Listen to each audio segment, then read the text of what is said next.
Hello Internet! This is an instructive video on how to use the LEAP interface. Now, since you're already here, you probably know what LEAP is, but on the off chance that you don't, LEAP is an acronym for the Long Range Energy Alternatives Planning System, which is a tool for energy policy analysis and climate change mitigation assessment that has been developed by the Stockholm Environment Institute. Now, if you're interested in learning more about LEAP, then I would advise you to visit their website, energycommunity.org, and on here you can find just about everything that you need to know about LEAP and more. Now, back on topic, this video is designed to help new users learn how to use LEAP.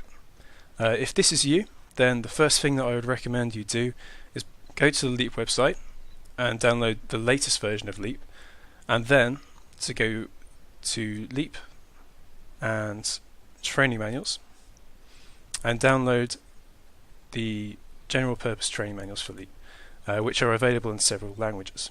Now, these training manuals are very well structured and will walk you through just about every single aspect of LEAP, and I can say that having recently finished them myself.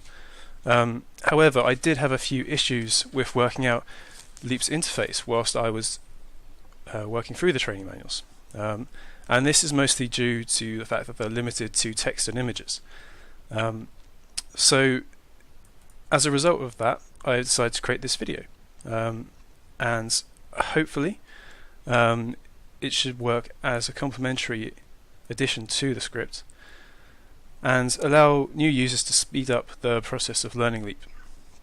Now, if you have any questions about the content covered in this video about LEAP's interface, feel free to post a question in the comments below.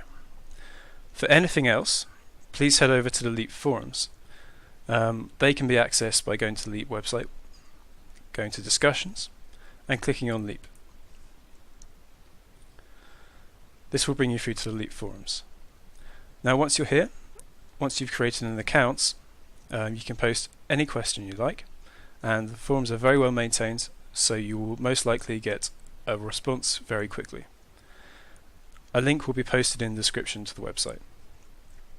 Also in the description will be a series of timestamps referring users to various parts of the video about different parts of LEAP's interface. Upon opening LEAP for the first time, you'll be greeted with a screen that looks like this. LEAP's user interface is divided into several different views, and these views are shown on the left hand side of the screen.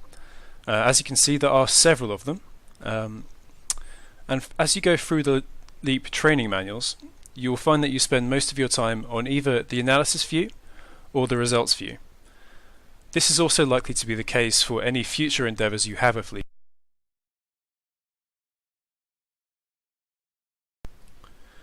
So we'll start off by looking at the analysis view. Broadly speaking, this view is where you'll create your models, and you'll do this by inputting all of your data here and also managing your various scenarios.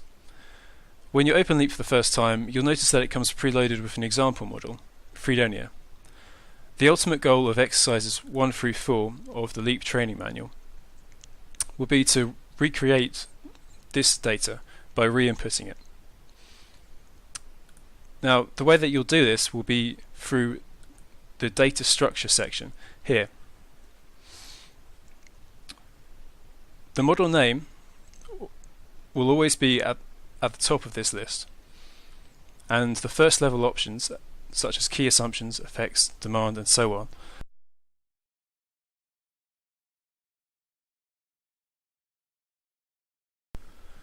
clicking on one of the categories reveals the information that is stored inside of it, and this can involve many subcategories, such as for demand we have household, industry, transport, and commercial, and within household we can go further still.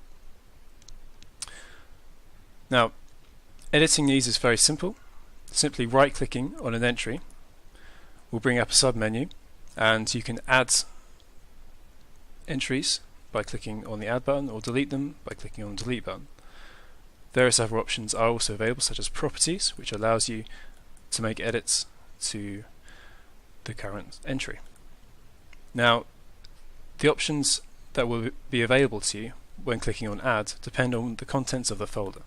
For example, this folder currently contains categories, and therefore I can only add categories or categories with energy intensities to the folder.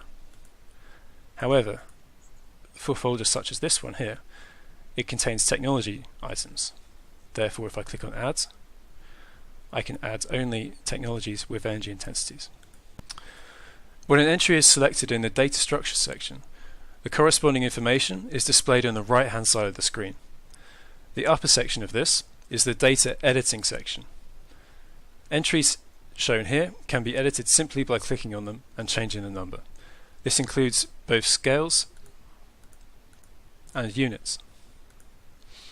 For example, if I wanted to change the number of households within Fredonia from 8 million to 5 million, I can do this simply by changing the number 8 to 5.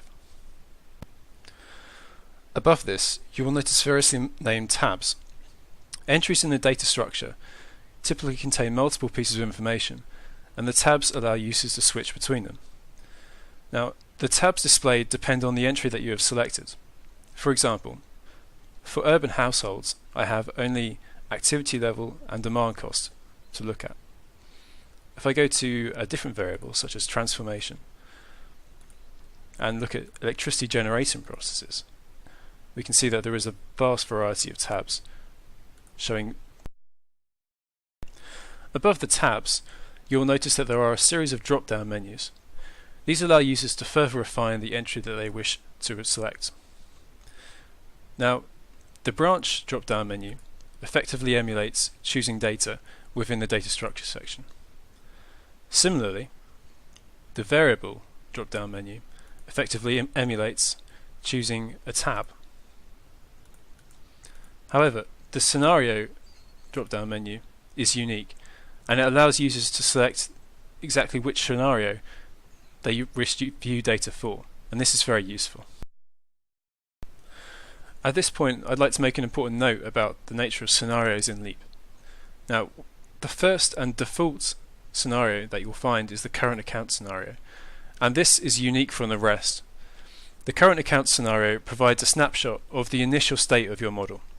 It's therefore intrinsically different to all the other scenarios that will span for some time into the future after the current account's year. So this makes a difference when you're adding data to your model. For current accounts, when you select a data entry, you'll see something like this, branch and an expression. But when you look at a future scenario, you'll see a branch, a 2010 value, and an expression. Now the 2010 value will always be equal to the one which is given in the current accounts. And if you want to change the 2010 value, then you cannot do this from within a future scenario. You must go back to the current accounts and change it here. Above the drop-down menus, you will notice a button labelled Manage Scenarios.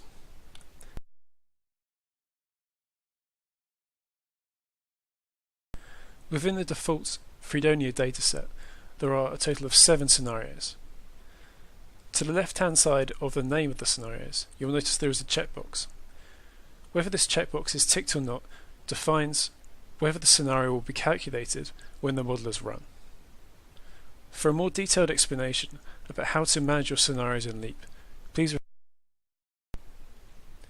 From here, clicking on the Results tab will generate and display all selected scenarios. The Results tab interface is largely similar to that of the Analysis tab.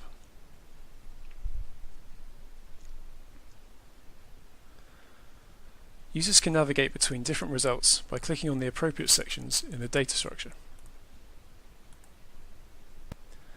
Leap is able to display results in both graphical and tabular formats. You can switch between these by clicking on Chart for graphics, Table for tables, or Split, which will display them both at the same time. Viewing results via clicking on the data structures tree is a fast and convenient way to view your work in Leap. However, to access the full range of results that are available to be generated in Leap, the most convenient way to do this is by using the drop-down menus shown above the graph. Clicking on the leftmost drop-down menu, labelled Show, will display a sectioned list of all available outputs from the Leap model. Select any of the options from the data structure you have chosen to display that result.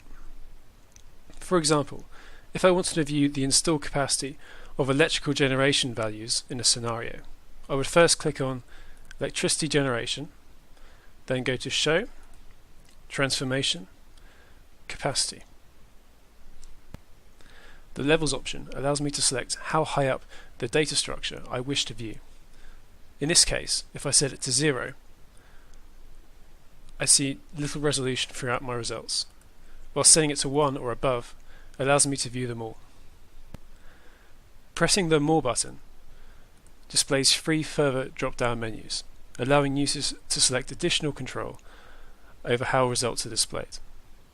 The rightmost of these is particularly useful, since it allows the results of 2 scenarios to be compared directly between one another. For example, if I wish to compare data from my reference scenario, which is currently selected, with the mitigation scenario, selecting this option allows me to view the differences between the 2 capacities. The rightmost toolbar enables users to change various visual aspects of the graphs. These include graph types, bar organizations, color palettes, and various other options. Options to the left-hand side of the graph allow the scale and the units that results are displayed in to be changed. The drop-down menus at the bottom of the window, labelled Columns, allow users to choose which variable is displayed on the horizontal axis of the graph and the resolution that is displayed at. For example, currently I have it set to years. I can change the resolution from 10 years to 2 years to display every single year that Leap has calculated the results at. Similarly, the drop-down menus above the legend allow modifications to be made to the variables that are displayed in the vertical axis.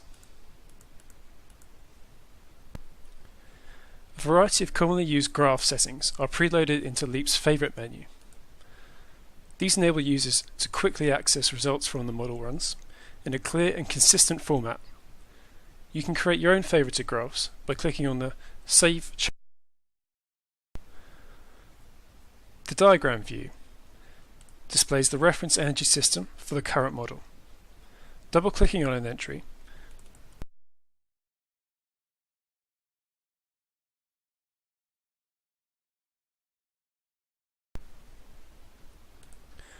the energy